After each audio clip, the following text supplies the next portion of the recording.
Welcome to the final episode of the 2023 RNF Unlocked podcast. It's surreal, but here we are, the final round of the 2023 season. It's round 20 of 20 at the iconic Circuit Ricardo Tormo in Valencia, Raul's home GP, and just a couple of days after we raced in the Qatari desert.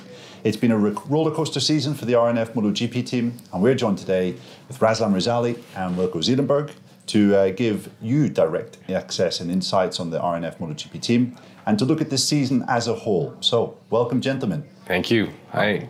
Hello. Round 20 of 20, Razlan. How are the energy levels? Because we've had 8 races in the last 10 weekends. It's been quite an intensive schedule, but how are you faring at this late stage? Well, it is tiring. As you probably can hear my voice, I'm recovering from a terrible flu coming from Qatar.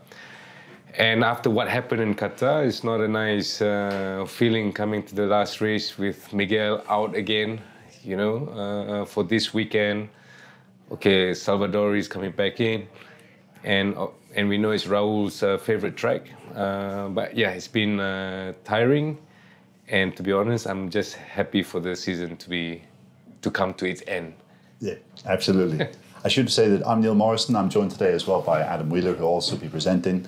And Wilco, how are you faring? We've heard that you've been in the wars recently.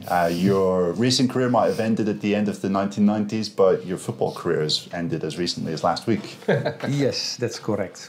I was the goalkeeper, and as you understood, I broke a rib in Qatar playing football, and so this is end of my football official. I was hoping we could wait until Monday to have an official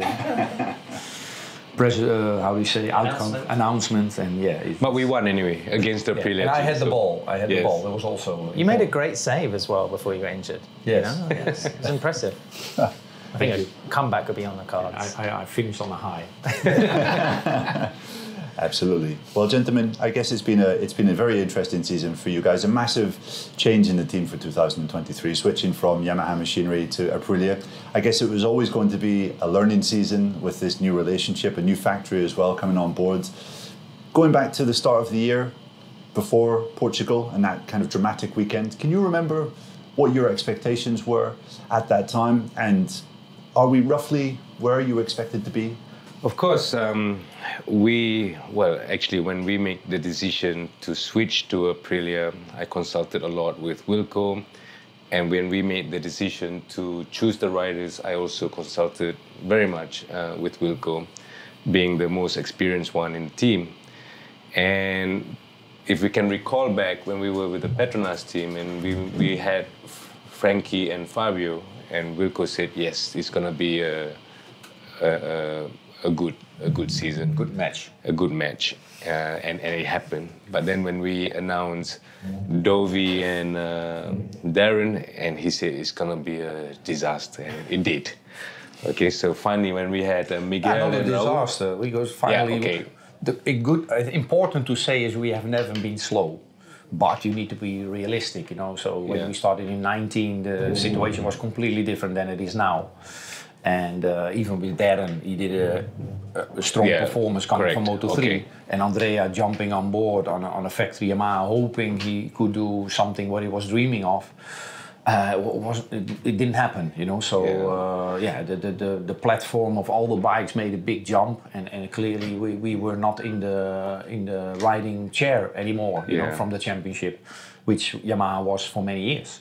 And of course, that need to be said, So when we had confirmed Miguel and Raul, and he agrees that it's gonna be a potentially a good year, and it nearly did, because we nearly had a fantastic start in Portimao, and then what happened.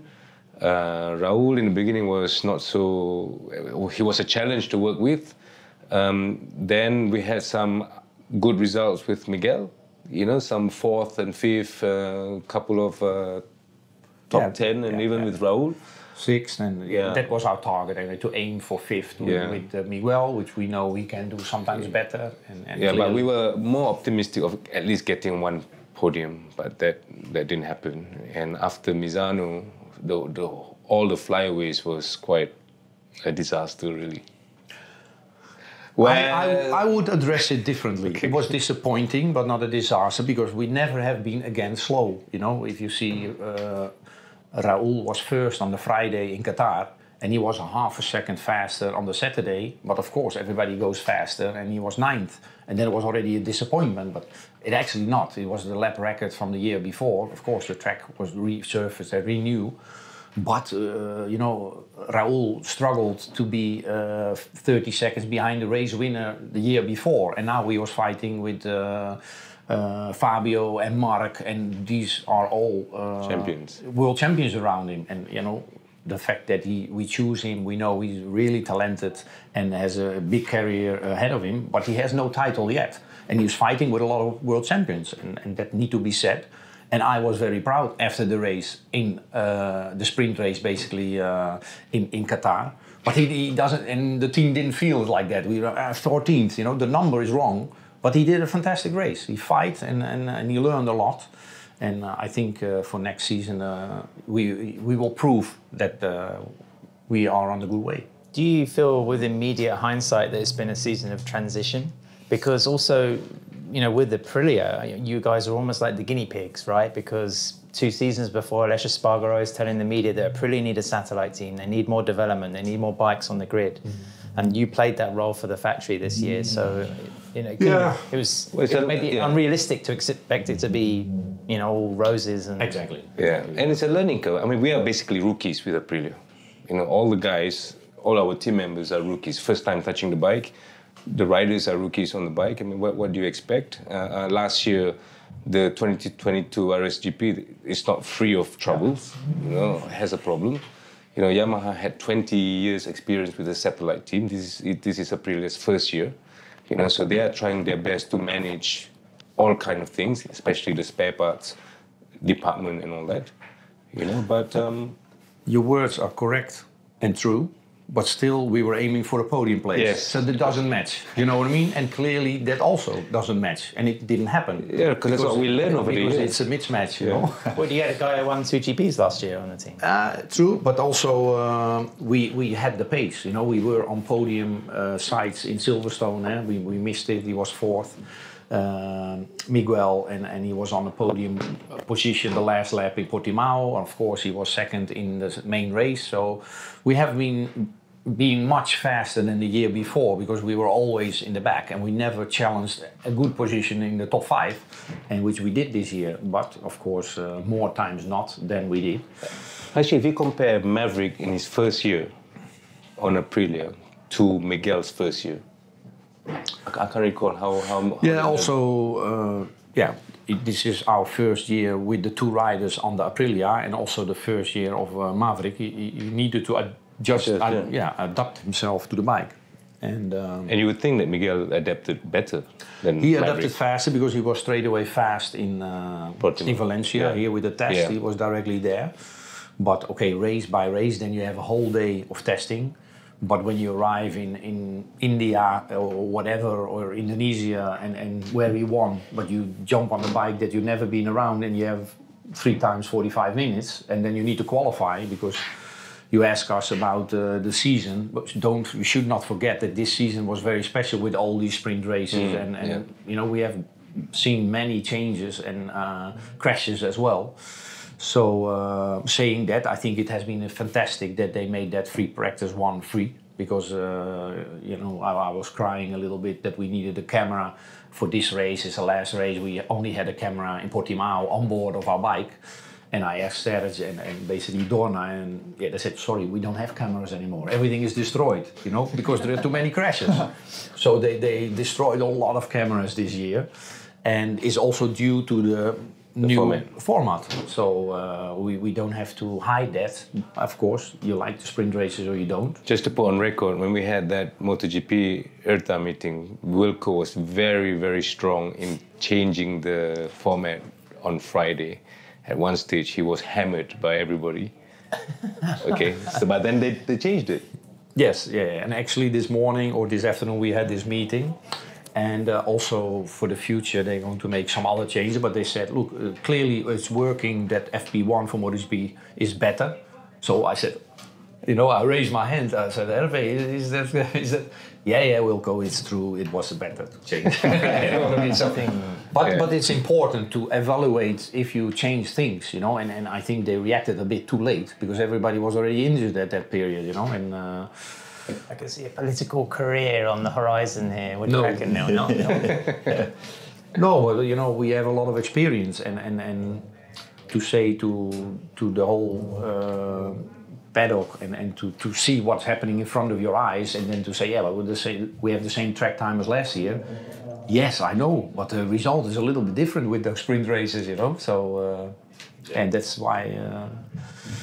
The sprint race just ask more, and last weekend we had again this disaster and touching each other and getting injured. This is the last thing you want with 22 MotoGP riders, because you cannot just replace them like that. Definitely it's hard for the team, for the riders, for the mechanics, but I think it's pretty awesome for the spectators. It's true, I agree with that. Entertainment-wise, it's really good. But we also need to... It's good, but also as soon you realize you did not qualify top 10 or 12 or 13, your sprint race is basically over, you know? Yeah. Because the first 4 or 5 laps, everybody is in 100 meter, and or you need to have another casino that you are able to get some points, but if not, and everybody stays on the bike, you cannot overtake anymore because the slipstreams and the aerodynamicas of the bike are in that... I still think the results of the sprint race should determine the qualifying grid for Sunday. That will make it more interesting. Because Sunday you have a longer race, you know? Yeah, it's more on the line as well. Yeah. But then a reversed. So inverted grid. Yeah. So inverted is for national championship, not for world championship.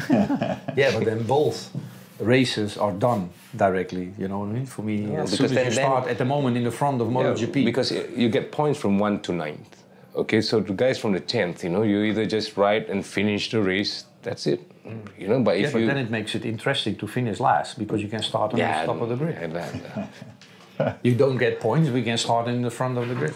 No, I'm just it's just that Fabio, when he didn't qualify so well, so even a sprint race, he have to push. Imagine he tried to push and he gets up there, so then Sunday he starts where he finished in the sprint race. You know, so anyway, that's our opinion. Yeah.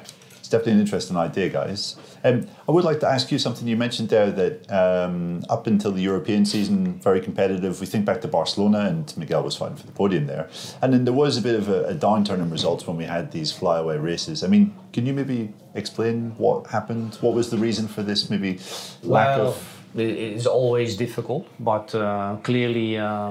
Misano was a changing point. We were 6th and 8th in the race, so Miguel was 6th and Raul 8th, so we were very happy with that.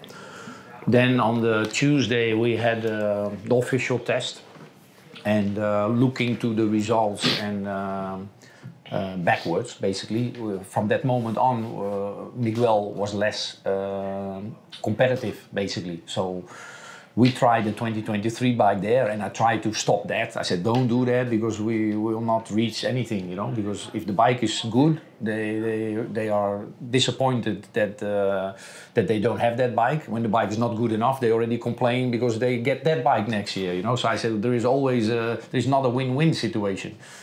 Anyway, they wanted to have the information from the rider to develop the 24 bike, of course. And Miguel rode the bike, and clearly he really liked it.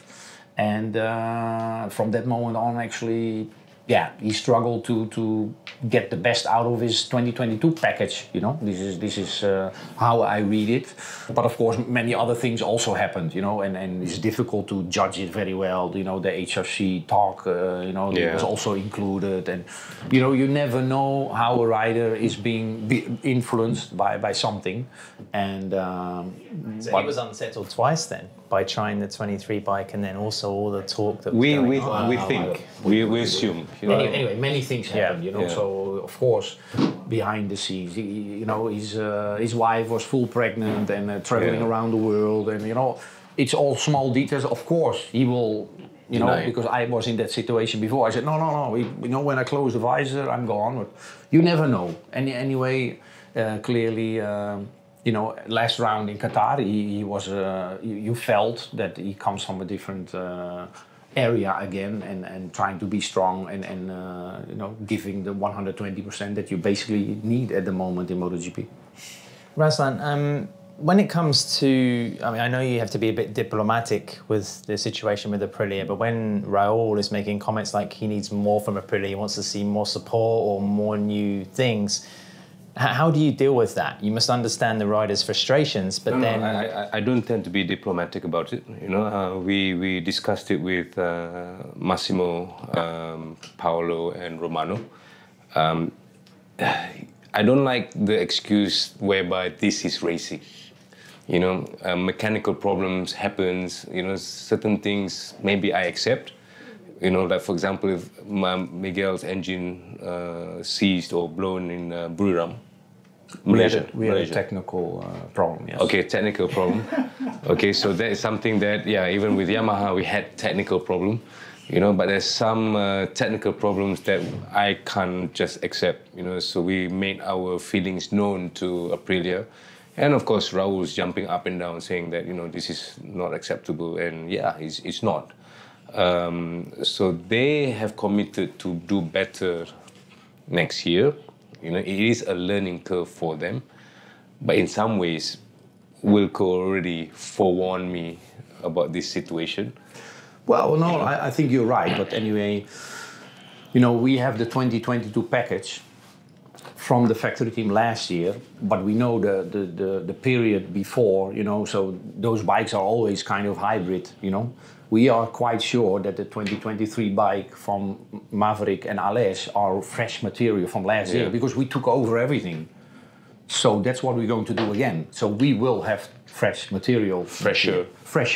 You know, because I cannot believe that we took over just 2022. It was, you know, kind of... Hybrid or something, yeah. Well, not hybrid, but anyway, we have, you know... If you start a project like this, you know you are getting sometimes used material, and I don't mean used engines or whatsoever, but chassis or whatever. This one is from there, and this one is from here, because there is no other big used stock which is correct. And this is not to blame anybody, but this is just a fact. And so that's why I expect for next year already a big step in that area, that there is no other material than this material. And I think one thing that our listeners will be curious about, also Adam and I are curious about, there's been no confirmation from Aprilia or the team as to what material you'll have for next year. Are you able to tell us, will you have 2024 bikes? Will you have 20? Definitely 2023. Okay. Yes, because even they don't have a 24 bike yet, right? But is the terms of your agreement completely set, or can you go to the factory and say, look guys, we need a bit more here, or we need a bit more there, or can you give us more? They do give us some upgrades that's not specific in the agreement, so they've done that. We do get some upgrades, little upgrades here and there, you know, so we don't just purely get 22 bikes as it is. There are some upgrades on it. Yeah. You know? What's important to know, especially for the listeners, that when we talk about 2023 bikes or 2024 bikes, we basically talk about the engine, because they are sealed. The rest is free, except the fairing package. This is also very important at the moment. But swing arms, chassis, shocks, whatever, wheels, whatever we are able and allowed to change, we can change. But the engines are frozen, and that need to be frozen from the moment you go out in pit lane in Qatar. This is March. So the development now for the 2024 engines, for example, if this is all fixed already half a year ago, we have something really much better than ever before, then of course they can prepare. But if they are still developing wise, and it, you know, but Wilco, you see other European brands saying, yeah, we have factory bikes on the grid, but then you have a situation where the factory team has a carbon chassis and the satellite team still has the older chassis. So how does that work for you guys? We have a factory bike as well, you know. Yeah. 1-year-old factory bike. Yeah, still factory bike. But it's also hybrid. We use those spoons on the front side, which they did not have last year. We use different electronics that they did not have last year. So we are also having a hybrid. So, but the engine is 2022, with fresh 2022, of course. One thing that we also heard Raul say, I think it was back at Sepang, was maybe Aprilia could help with increasing the manpower for your team and just giving a bit more help with the kind of technical support package that they offer. Is that something that you're also looking at as well? We are discussing, and some of the things that they ask for is quite valid. You know, so that's something that we are in discussion with Aprilia. It's all about performance engineer or data engineer, additional data engineer. So yeah, we're talking about to Aprilia on that. Yeah. Mapping at the moment is one key thing, especially with these bikes. You know, when the base is there and your mapping is wrong, you make sure your electronics are correct. That makes a bigger difference than 0.5 millimeter more preload or whatever, or a spring, or that needs to be fixed. But it takes a lot of time. So yeah, they are trying. I mean, I am happy with the support that's given. You know, they come in and out. You know, Massimo, Paolo Romano comes in and out, have a look here and then, and the technical guys also come in and out. I mean, that is something that we don't see so often during the Yamaha days, you know. Yeah, I think they're trying their best. It's a learning curve, you know, but for us also, we need to see some ROI in terms of what we spend, you know. So if it's too much technical issues, it's also not acceptable, you know. So yeah, let's see what happens next year. To ask you a blunt, direct question, how, and on staff and resources, you get into the end of this long season, do you think the team will have much of a turnover? I mean, do you see many people around the team saying, I can't do another season like this? But then we know provisionally the calendar for next year, and it's a little easier in terms of the fixtures. So far we have retained, we're retaining all the guys except for, I won't mention who, one person who decides to go somewhere else, but not sure whether it's because of the calendar, but another championship. You know, so that's only one. Only one that is. But it's much harder than it's ever been before. So you know, those triples are killing you basically, and not just on the physical side, but also the home situation is 3. You know, one event is one event. You come, you go, you're home. You know, but 3, you come home and your kids are 0.5 meter bigger. You know, so it's 1 month away. Almost. Yeah, exactly, and that's we should not underestimate that. Yeah. Guys, we've spoken a little bit about what you would like to improve and so on for next year, but there have been some really bright moments this year, some great races, some great memories as well along the way. I'm going to ask you for particular high points, because I think back to Miguel coming back from his injury in Kota and being super competitive, or his race in Silverstone where he was battling for the victory and the podium basically up until the last lap. I mean, if I had to ask you both for a personal highlight from this year, a good memory? Yeah, I think when he was it Silverstone, he was 4th? You know, because all my family were there, so we thought that this could be it, but unfortunately not. But still, our 4th position was good, and I think Raul's 8th was amazing. You know, he was under pressure from round 1. You know, a lot of criticism on him, but he was really handful to work with. But I think Wilco and the team have done very well to contain him, to calm him down, to not be too ambitious, and we can see his progression. But unfortunately, because a lot of technical issues that we have with Aprilia stopped him from getting his best. So to me, the 4th in Silverstone and Raul's 8th in Misano was a good. Yeah, I think my highlight was directly the first race, even that we didn't finish the main race, because you know, to directly show our potential at that point. And of course, yeah, after also 2 difficult seasons, because 21 and 22 we have never been in the position to be around the podium or close to the podium. And then of course that moment and the accident happened with Mark. But anyway, to be there, to know that you have that potential, that was a big relief. And of course he was injured from that moment on, and after that, when he came back, of course Austin was directly again good. But I would say Portimao. Guys, realistically, Tuesday, what's the workload going to be like? I mean, assuming that the weather forecast stays, you know, well, positive. I mean, we only focus on Raul, right? So it'll be interesting to see what Raul can do on the 23 bike. You know, after from Friday to Sunday, he's on his current bike. It's a track that he loves. You know, if the weather maintains the same, then it'll be interesting to see how he goes on that 23 bike. He's motivated. Yeah, Raul. very. So he needs to, and he likes this track. So, yeah. you know, Again, he goes to Massimo and said, Massimo, this is my favorite track. Make sure I have this, that, you know. I don't care whether the engine is blown or whatever, you know, just give me the maximum. So, okay. So watch out for those top times on Tuesday then, is what you're saying, basically. Yeah. Okay. Yeah, but Tuesday, you know, I prefer a good race on the Sunday. Yes, have good consistency, have a good, great fight. And if he finish 5th or 15th, I don't mind so much because, you know, this is just for the points. And we already deserve much more points than we have at the moment because we have been showing much more potential. So the points is the points, but a good race and consistent race and a strong end of the race, this is where I would like to aim for this weekend and then go on our high on the Tuesday.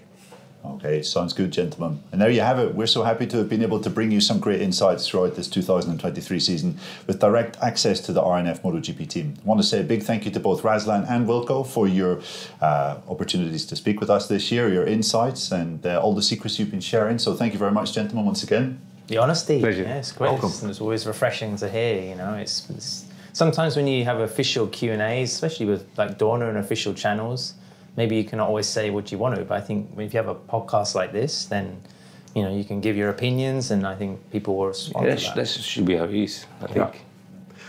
Yep, we want to say thank you as well to all the members of the team and the other guests that have joined us throughout the year and to everyone who has tuned in to the RNF Unlocked podcast in 2023. The final showdown is about to begin. Let's all wish the RNF MotoGP team the best luck to complete the 2023 season on a high note. Thank you once again, have a great year's end and keep supporting the team and full gas.